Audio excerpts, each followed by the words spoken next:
ሰላም እንዴት አመሻችሁ? ስለ አርሰናል ዩቲዩብ ቻናል አድማጭና ተመልካቾቻችን እንደተለመደው የአርሰናል መረጃዎችን ለእናንተ ልናደርስ ምሽት 4 ሰዓት ላይ መጥተናል።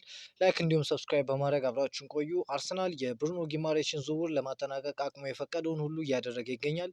መድፈኞቹ ከ70 ሚሊዮን ፓውንድ በላይ የሚጠይቁት ኒውካስትሎች ጋር በቀጥታ እየተነጋገሩ ሲሆን ድርድሩ አሁንም ቀጥሏል ሲል ፋብሪዚዮ ሮማኖ ዛሬ ዘግቦ ነበር እና ቼልሲ ብሩኖ ጊማሬሽን ለማስፈረም እየሞከረ አይደለም፣ የፕሪሚየር ሊግ ክለቦችም ተጫዋቹ ወደ አርሰናል ያመራል ብለው ይጠብቃሉ ሲልም አሌክስ ክሩክ ዘግቧል። በተለይም ከትላንት ጀምሮ አንዳንድ ምንጮች ቼልሲ የብሩኖ ጊማሬሽ ዝውውር ላይ እንደገባና እየተንቀሳቀሰ እንደሆነ የሚጠቁሙ መረጃዎች ወጥተው ነበር። ነገር ግን አሌክስ ክሩክ ዛሬ ላይ እንደዘገበው ቼልሲ ብሩኖ ጊማሬሽን ለማስፈረም እየሞከረ እንዳልሆነ ነው የዘገቡ። የሊጉ ክለቦች ጉማሬሽ አርሰናልን እንደሚቀላቀል ይጠብቃሉ ሲልም አሌክስ ክሩክ ጨምሮ ዘግቧል። ቼልሲ በምንም አይነት ሁኔታ ለብሩኖ ጊማሬሽ የዝውውር ጥያቄ አላቀረበም። የምዕራብ ለንደኑ ክለብ እሱን ለማስፈረም በሚደረገው ፉክክር ውስጥ የለም ሲል ቦቢ ቪንሴንት የተሰኘ ዘጋቢ ዘግቧል። እና አርሰናል አሁንም ለብሩኖ ጊማሬሽ ጥያቄ ለማቅረብ እንደተዘጋጀ በትላንት በተለይም በፋብሪዚዮ ሮማኖ እንዲሁም በሃንድ ኦፍ አርሰናል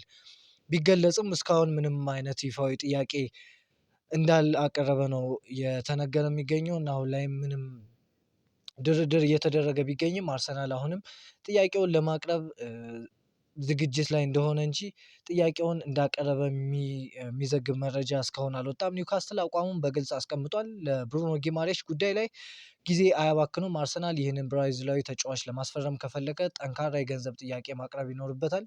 70 ሚሊዮን ፓውንድ ጥያቄ ወዲያውኑ ውድቅ እንደሚደረግ የሚጠበቅ ሲሆን 80 ሚሊዮን ፓውንድ እንደ ዝቅተኛ መነሻ ዋጋ ይታያል ሲል የስካይ ስፖርቱ ዘጋቢ ዳርሚሼት ዘግቧል። በተለይም በስፋት ቀን 6 ሰዓት አካባቢ ዘግበንላችሁ ነበር። ያንን ቪዲዮ ብዙ ሰው አላየውም። ነገር ግን አሁን ላይ የተወሰኑ ስለዚህ ዝውውሮች መረጃዎች እንስጣችሁና ወደ ሌሎች ዝውውሮች የምናቀና ይሆናል። በ85 ሚሊዮን ፓውንድ አካባቢ የሚቀርብ ጥያቄ ኒውካስትልን አስቸጋሪ ውሳኔ ላይ ሊጥለው ይችላል ሲል ነው እንዲሁም የስካይ ስፖርቱ ዘጋቢ ዳርሚሽት አክሎ የተናገረው። አርሰናል የብሩኖ ጊማሬሽን ዝውውር ላይ ገፍተው እየሄዱ ነው።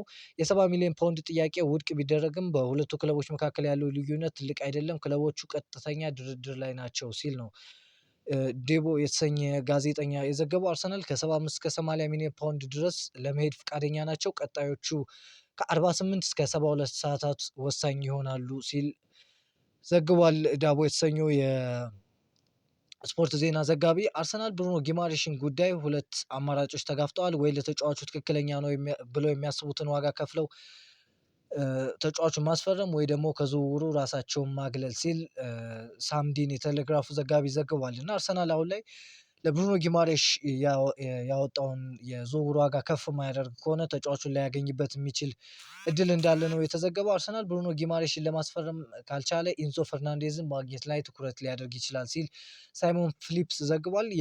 የብሩኖ ጊማሬሽ ዝውውር እውን ሳይሆን ቢቀር ለኢንዞ ፈርናንዴዝ በሚደረገው ፉክክር አርሰናል አሁንም ትኩረት ሊሰጠው የሚገባ ክለብ ሆኖ ይቀጥላል። አርሰናል ቼልሲ ለተጫዋቹ የጠየቀው 120 ሚሊዮን ፓውንድ የመክፈል እድሉ ጠባብ ቢሆንም በዝውውሩ ገበያ ውስጥ ያሉ አንዳንድ ወገኖች ግን ቼልሲ በዝውውር መስኮቱ የጠየቀውን ዋጋ ሊቀንስ እንደሚችል ያምናሉ ሲል ነው ስፊል ፓስፖርት የተሰኘ ዘጋቢ የዘገበው። እና በተለይ በሪያል ማድሪድ ነበር የሚፈልገው ኢንዞ ፈርናንዴዝ። ወደ ሪያል ማድሪድም ተጫዋቹ መሄድ ይፈልግ ነበር። ነገር ግን አሁን ምሽት ላይ እንደወጡ መረጃዎች ከሆነ ሪያል ማድሪድ የማንቸስተር ሲቲውን የመሃል ተጫዋች ሮድሪጎ ለማስፈረም እየሰራ እንደሚገኝ ዴቪድ ኦርንስቲን ዘግቧል። እና ይህ ከዚህ ዝውውር ሪያል ማድሪድ ምናልባትም ራሱን ያገለለበት ሁኔታ የተፈጠረ ይመስላል። ምክንያቱም ከዋጋው አንፃር አርሰናልም የብሩኖ ጊማሬሽ ዝውውር የማይሳካ ከሆነ ወደዚህ ዝውውር የሚመለስበት እድል እንዳለ ነው የተገለጸው። በተለይ ብሩኖ ጊማሬሽን የማይሳካ ከሆነ የኢንዞ ፈርናንዴስ ዝውውር ላይ ተመልሶ ከዚህ በፊት እንደተነገረው 120 ሚሊዮን ፓውንድ አካባቢ ቼልሲ ከተጫዋቹ ይፈልጋል። ነገር ግን አርሰናል ከዛ ባነሰ ዋጋ ምናልባት ለማስፈረም የሚችልበት እድል ካለ የሚመለስ ይሆናል። ብሩኖ ጊማሬሽ ዝውውር የማይሳካ ከሆነ ብቻ አርሰናል ብሩኖ ጊማሬሽን ለማስፈረም ይፋዊ ጥያቄ ለማቅረብ የዘገየና በውስጥ ባሉ ሰዎች ድርድሩ በቀጠለ ቁጥር ዋጋው የመጨመሩ እድል ከፍተኛ ነው ሲል ቤን ጄኮብስ ዘግቧል። ይህም ለአርሰናል ከባድ እንደሚሆን ይጠበቃል። ጉማሬሽ በአዲሱ ዓመት የኒውካስትል ማሊያ ማስታወቂያ ላይ ተሳትፏል እና ይሄ ምን ማለት እንደሆነ ራሱ ግራ ያጋባል። አርሰናል በሚቀጥሉት ቀናት ምናልባት አዲስ የዝውውር ጥያቄ ሊያቀርብ የሚችልበት ሁኔታዎች ሊኖሩ ይችላሉ። ነገር ግን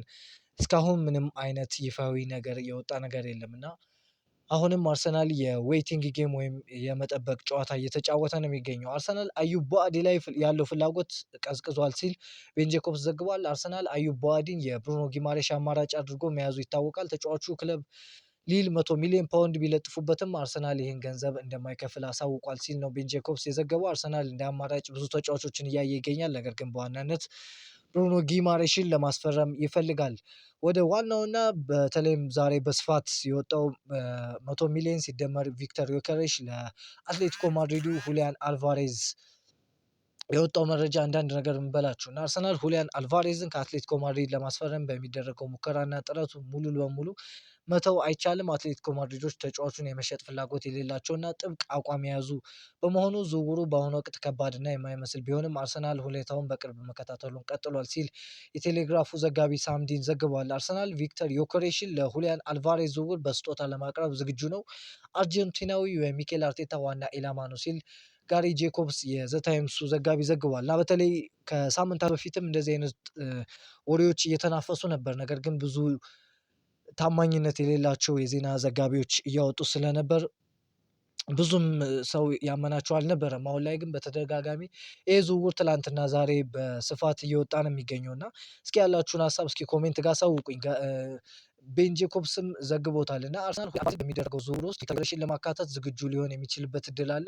አትሌቲኮ ማድሪድ በዮከሬሽ ላይ ፍላጎት አለው። ስለዚህ ይህንን ጉዳይ በቅርበት ይከታተላሉ። ከሳውዲ አረቢያም ለዮከሬሽ ፍላጎት አለ የሚል ዜና ነው ቤን ጄኮብስ የዘገበው እና አርሰናል ምናልባት ለሁሊያን አልቫሬዝ ዝውውር ቪክተር ዮከሬሽን ሊያካትትበት የሚችልበት እድል ሰፋ እያለ እንደመጣ ነው ብዙ ዜናዎች እየገለጹ የሚገኙት። እንደ ጋሪ ጄኮብስ፣ ቤን ጄኮብስ እንዲሁም ከስፔን የሚወጡ መረጃዎች ይህንን እየዘገቡ ይገኛሉ። አትሌቲኮ ማድሪድ ሁሊያን አልቫሬዝን ለባርሴሎና መሸጥ አይፈልግም። ተጫዋቹን መልቀቅ ከፈለገ ጠንካራው አማራጭ አርሰናል ነው ሲል ታላ ሬዲዮ የተሰኘ የስፔን ጋዜጣ ዘግቧል እና ዝውውሩ ለአትሌቲኮ ማድሪድ ከፍተኛ የገንዘብ መጠን የሚያስገኝ ከመሆኑም በላይ ተካፍሎ የሚመጣው የቪክተር ዮከሬሽ ወዲያውኑ ተጫዋቹን ምትክ እንዲሆን ያደርጓል ሲል ነው አክሎም የዘገበው። አርሰናል ለሁሊያን አልቫሬዝ ቪክተር ዮከሬሽን እና 100 ሚሊዮን ዩሮ የሚያካትት ትልቅ የዝውውር ጥያቄ ለማቅረብ እየተዘጋጀ ነው ሲል የስፔኑ ትልቅ ጋዜጣ ማርካ ዘግቧል እና ይሄ እዚህ ላይ ታማኝ ስፔን ዜና ነው። ነገር ግን የትኛውን ነገር በዚህ ሰዓት ላይ በተለይ እንደነ ፋብሪዚዮ ሮማኖ፣ ዴቪድ ኦርንስቲን እንዲሁም ሃንድ ኦፍ አርሰናል ካልሆኑ በስተቀር ሌሎችን ይሄን ያክል ሙሉ ሙሉ ልናምናቸው የሚችሉ መረጃ ምንጮች አይደሉም። ነገር ግን በስፋት በተለይ 100 ሚሊዮኑ ትክክል ይሁን አይሆን እርግጠኛ ባንሆንም ቪክተር ዮከሬሽ እና ሁሊያን አልቫሬዝ ላይ ግን አትሌቲኮ እና አርሰናል እንደው ተወያዩባቸው በስፋት እየወጡ የሚገኙ መረጃዎች ያሳያሉ እና አርሰናሎች በአሁኑ ሰዓት አንድ ተጫዋች ብቻ እንዲያስፈርሙ ቢፈቀድላቸው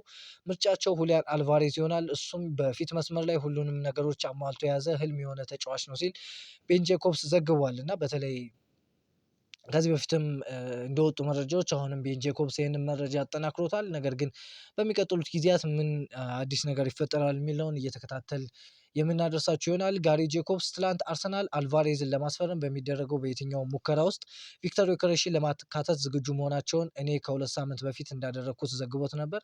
ይህ ሁላችንም ባልተለመደ መልኩ የምንስማማበት ክስተት ነው። ስለዚህ በዚህ መረጃ ሁላችንም ልክ ነን ብሎ መናገር ይቻላል ሲል ቤን ጄኮብስ ዘግቧል እና ዲሰንት የሚባሉ ወይም ይሄ በጣም ታማኝ የሚባሉ ባይሆንም ጥሩ መረጃ ምንጭ የምንላቸው ጋሪ ጄኮብስ ቤን ጄኮብስ ዘግቦታል እና ቤን ጄኮብስም ሁለታችን ይህን ዝውውር ምታችን ዝውውሩ በትክክለኛ የሚል መረጃ ይዞ ወጥቷል። አርሰናል በአሁኑ ሰዓት አንድ ተጫዋች እንዲያስፈርሙ ይፈቀድ ምርጫቸው ሁሊያን አልቫሬዝ የሆነ ቤን ጄኮብስ ነው አክሎ የዘገበው ቅድም እንዳልኳችሁ እና ሙንዶ ዲፖርቲቮ የተሰኘው ጋዜጣ ደግሞ ዛሬ ላይ ይዞት እንደወጣው መረጃ አትሌቲኮ በየትኛውም ክለብ በተለይ ለባልሳ አልቫሬዝን መሸጥ በፍጹም ፈቃደኛ አይደሉም። አትሌቲኮ አልቫሬዝን ለመሸጥ ክፍት የሆኑለት አንድ ክለብ ነው፣ እሱም አርሰናል ነው የሚል መረጃ ይዞ ወጥቷል። በዚህ ዝውውር አዲስ መረጃ እየተከታተልን የምናቀርብላቸው ይሆናል። ነገር ግን ለጊዜው ያሉ መረጃዎች እነዚህ ናቸው። የአርሰናል የክረምት ተጫዋች የዝውውር ስትራቴጂ በአንድሪያ በርታ እየተመራ ሲሆን ዋና ስራ አስፈጻሚው ሪቻርድ ጋርሊክ እና ተባባሪ ሊቀመንበሩ ጆሽ ክሮንኬም ድጋፍ እያደረጉለት ይገኛሉ። በተለይ ጆሽ ክሮንኬም በዚህ ክረምት በክለቡ የዝውውር እንቅስቃሴ ውስጥ ይበልጥ ንቁ ተሳትፎ እያደረገ እንዳለ ታውቋል ሲል ነው ሳምዲን የዘገበው። አርሰናል በሚጠይቀው ዋጋ ክለቡ ከሚሰጠው ግምት ጋር የሚመጣጠን ከፍተኛ የሆነ ወጪ ማድረግ ደረጃ እጅግ ከፍተኛ የሆነ ኤሊት ተጫዋች ለማስፈረም ዝግጁ ናቸው። በሌላ በኩል ተቀናቃኝ ክለቦች ስብስባቸውን ማጠናከራቸውን ሲቀጥሉ አርሰናል በዝውውር ገበያ ላይ እያሳየ ባለው ቀርፋፋ እንቅስቃሴ ምክንያት አንዳንድ ደጋፊዎች ብስጭት እየተሰማቸው ነው ሲል ጋሪ ጄኮብስ ዘግቧል። እርግጥ ነው ብዙ ደጋፊ በክለባችን የዝውውር ስትራቴጂ በጣም እንደተሰላቸ እና ትችትም እያቀረበ እንዳለ ነው እየተዘገበ የሚገኘው። እንደኔም በግል የዚህ ትችት ተካፋይ ነኝ እና ክለባችን በሚቀጥሉት ጊዜያት በተለይ ከ39 የሚደርሱ ቀናት ነው የቀሩት እና በዝውውሩ አርሰናል ንቁ ተሳትፎ ያደርጋል ተብሎ ይጠበቃል። በሌላ ዜና ማርቲን ኦዴጋርድ ትኩረት የሚስብ ሁኔታ ላይ ይገኛል። በዚህ ክረምት በወደፊቱ ዕጣ ፈንታ ላይ አንድ ነገር ይፈጠራል ወይም አይፈጠርም የሚለው ሀሳብ እስካሁን ግልጽ አይደለም። ባለው ሁኔታ እስካሁን በወደፊቱ ዕጣ ፈንታ ዙሪያ ምንም አይነት ኮንክሪት የሆነ ነገር የለም ሲል ቤን ጄኮብስ ዘግቧል። እና ምናልባት ማርቲን ኦዴጋርድ ከክለባችን ሊወጣ የሚችልበት እድል አሁንም እንዳለ ነው ቤን ጄኮብስ የዘገበው። በሌላ ዜና ሃምቡርግ እና አርሰናል በፋቢዮ ቬራ ዝውውር በዙሪያ በቀጥታ እየተነጋገሩ ሲሆን ሁለቱ ክለቦች ይፋዊ የገንዘብ መጠን ተለዋውጠዋል። ተጫዋቹ ወደ ሃምበርግ በቋሚነት ለመዘዋወር ፍላጎት አለው። ቬራ ከአርሰናል ጋር የቅድመ ውድድር ዘመን ዝግጅት ላይ ቢገኝም ሁሉም ወገኖች መፍትሄ ለማግኘት እየሰሩ ነው ሲል ስካይ ስፖርት ዘግቧል። እና ምናልባት ፋቢዮ ቬራም ከክለባችን የሚወጣበት ሰፋ ያለ እድል እንዳለ እየተነገረ ይገኛል። በሌላ ዜና አርሰናል የሪያል ሶሴዳዱን የ20 ዓመት ተከላካይ ጆን ማርቲን ለማስፈረም የመጀመሪያ ንግግር አድርጓል ሲል ሙንዶ ዲፖርቲቮ ዘግቧል።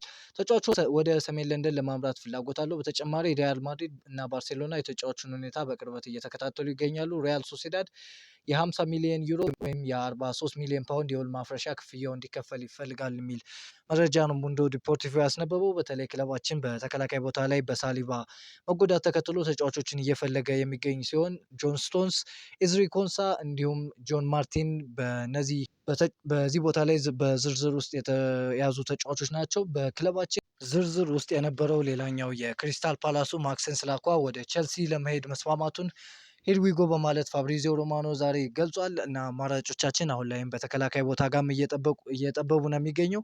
አርሰናል በቀጣዮቹ የዝውውር ቀናት ምን ያደርጋል የሚለው በከፍተኛ ደረጃ የሚጠበቅና ለደጋፊዎችም የራስ ምታት የሆነ የዝውውር ወቅት ነው እና የእናንተን ሀሳብ እስኪ ኮሜንት ጋር አስቀምጡልኝ። በሌላ ዜና አርሰናል እና ቶተናም የ21 ዓመቱን ተጫዋች የሌፕዚግ የክንፍ አጥቂ አንቶኒዮ ኑሳን ለማስፈረም በፉክክር ላይ ናቸው ሲል ኢክረም ኑር ዘግቧል። አርቢ ሌፕዚግ ለኖርዌዩ ተጫዋች ወደ 51 ሚሊዮን ፓውንድ ይፈልጋል የሚል መረጃ ነው ይዞ ይወጣል። በተለይ በአንዳንድ እንደዚህ አለፍ አለፍ እያሉ በሚወጡ መረጃዎች ይህንን ተጫዋች ከክለባችን ጋር እንዲሁም ከቶተናም ጋር እያገናኙት ይገኛሉ። ነገር ግን ጠጠር ያለ ነገር እስካሁን የወጣ መረጃ የለም። ክርስቲያን ኖርጋርድ በዚህ ክረምት ከአርሰናል ጋር ሊለያይ የሚችል ተጫዋች ነው። በአሁኑ ሰዓት በእሱ ላይ ከጣሊያን እና ከሳውዲ ብቻ ፍላጎት እንዳለ ነው መረጃ የደረሰኝ። ከዚህ ቀደም ኢፕስዊች ጉዳዩን እንደተመለከቱትም አውቃለሁ። አሁን በዚህ ወቅት ግን በስምምነቱ ላይ እየሰሩ ስለመሆኑ ምንም መረጃ የለኝም ሲል ቤን ጄኮብስ ዘግቧል። በክለባችን የተለያዩ ተጫዋቾች በዚህ ክረምት እንደሚወጡ ይጠበቃል እና ኬፓ አሪዛባላጋም ሌላኛው ተጫዋች ነው። ለጁቬንቱስ የቀረበ ሲሆን በዚህ ክረምት አርሰናልን ሊለቅ ይችላል ሲል ኒኮ ሼር ዘግቧል። ነገር ግን ስፔናዊ ግብ ጠባቂ በአሁኑ ወቅት ለሴሪያው ክለብ ቀዳሚ ኢላማ አይደለም ሲልም አክሎ ዘግቧል። ኤታን ዋኔሪ በቦርሲያ ዶርትመንድ እና በበርካታ የፕሪሚየር ሊግ ክለቦች ይፈለጋል። ነገር ግን አርሰናል ስለ ተጫዋቹ የወደፊት ዕጣ ፈንታ ውሳኔ ላይ ከመስጠቱ በፊት በቅድመ ውድድር ዝግጅት ልምምድ ወቅት ሁኔታውን መገምገም ይፈልጋል የሚሉ መረጃዎች ነው ቤን ጃኮብስ ይዞ የወጣው። በመጨረሻም ክሪስቶስ ዞሊስ መድፈኛ በመሆኔ እጅግ ኩራት ይሰማኛል። ለመጀመር ሁላችንም በኤምሬትስ ለማየት እና ወደ ስራ ለመግባት መጠበቅ አልችልም ሲል አስተያየቱን ሰጥቷል። ለዛሬ የነበሩን የዝውውር መረጃዎች እነዚህን ይመስላሉ። አብራችሁን ስለቆያችሁ በጣም እናመሰግናለን። በነገ ዜናችን ላይ እንገናኛለን። ላይክ እንዲሁም ሰብስክራይብ በማድረግ አብራችሁን ቆዩ። ቻው